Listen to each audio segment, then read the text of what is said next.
What's up, YouTube? It's your boy at Cap Kurt, coming to you at the garage. I ain't did a video in a while. I be kind of rushing and stuff. I be feeling like I ain't got the time to record and stuff.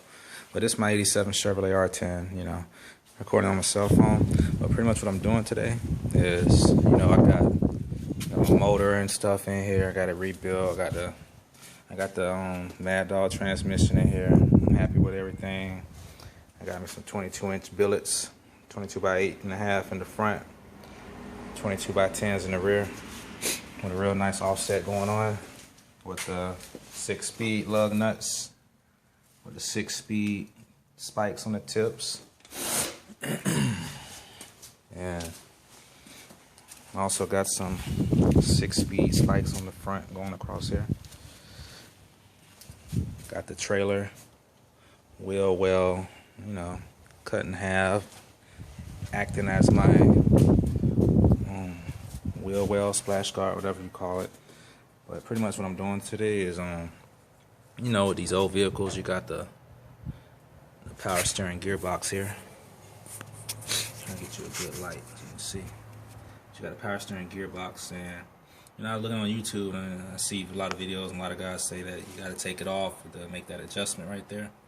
But I was able to do it without taking it off, so I figured I'd share it. But pretty much what you need to get you a little pry bar like such, or like such here, and a little shorter one. But first of all, I use my hammer. I use this thing right here that I can show a little love to from the hammer. And what you got to do is you apply it to this thing here, which is still currently loose. I knocked it loose, but what you do, you just put this on the end here, and you loosen and tighten it the same way you would a bolt, but you use the hammer to knock it loose because it's so big you can't get a wrench around there. So you can put this at the right angle in the direction you want to go, and you just give it some love taps, real good love, and knock it loose. And if you want, you can indicate about where it was with an etch or something on the housing, or you can just apply enough love to it when you tighten it back up and just know you got it right. But I loosened it up, and what I did in order for me to be able to make the adjustment without having to remove the gearbox is I pried this up just enough with this pry bar.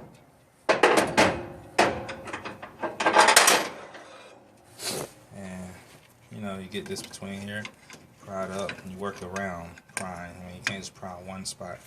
And the good thing you can do beforehand is you can lubricate this joint here,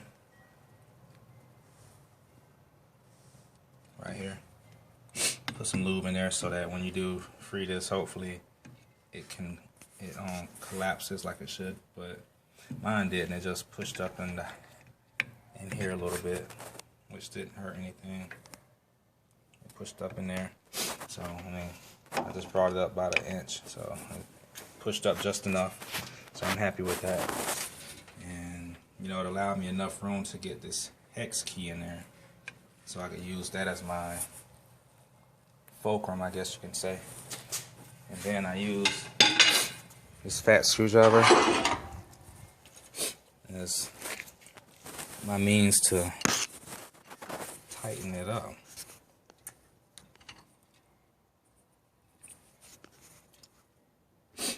You just get it in there between the gear, the top of that gear, and you use this. I've already tightened it up, but I loosen it up just so you can see the movement of it.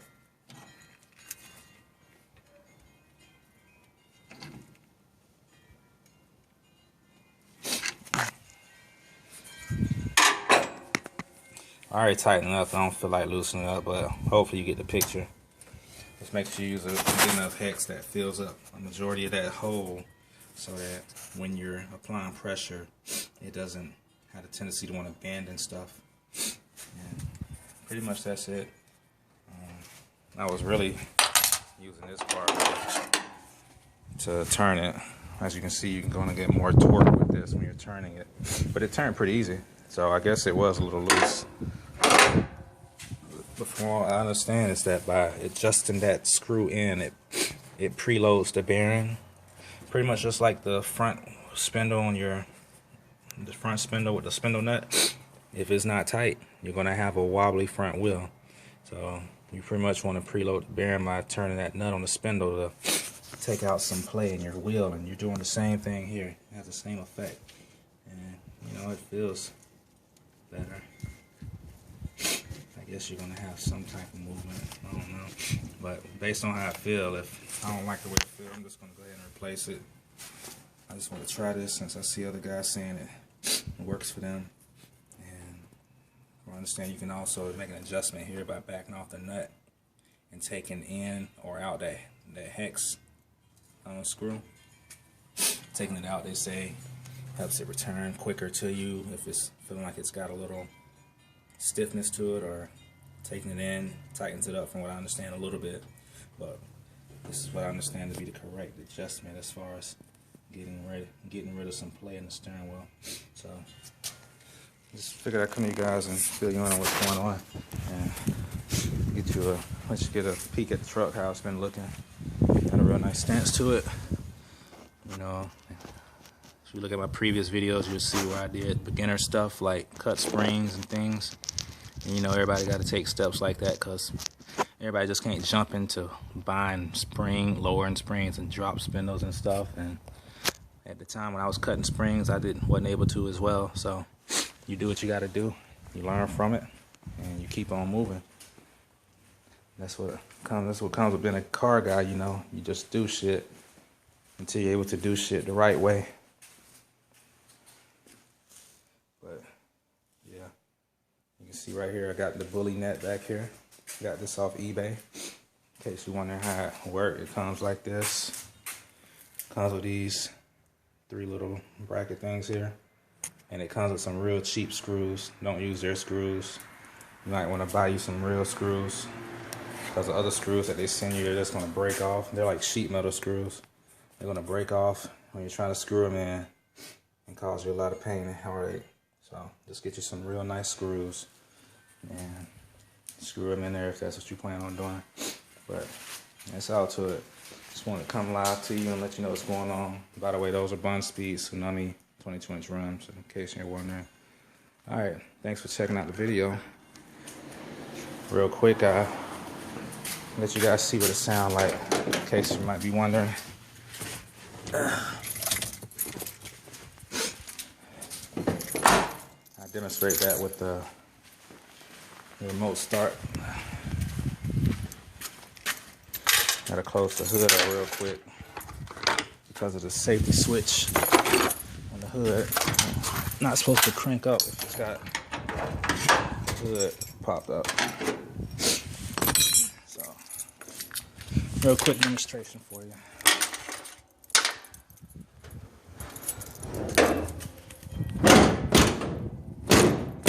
There we go.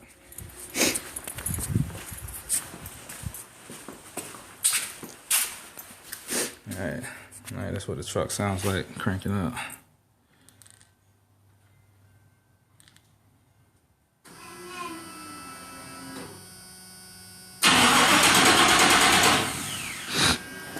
Alright, that's one time. You know, I've been sitting a few days. It's gonna take more than one attempt this time, I guess. But this is a throttle body 87 TBI.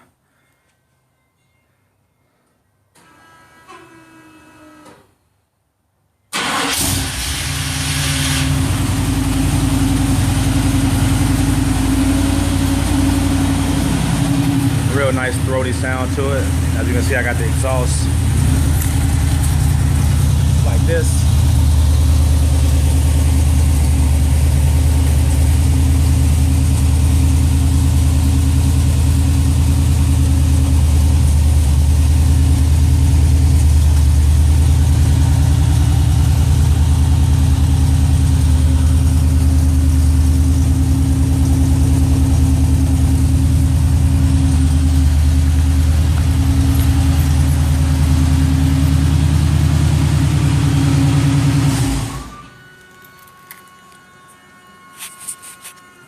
But that's all to a YouTube. I just want to share with you guys, you know, me being a truck guy and you guys being truck fans and other truck guys, you know, that's love. So y'all hold it down.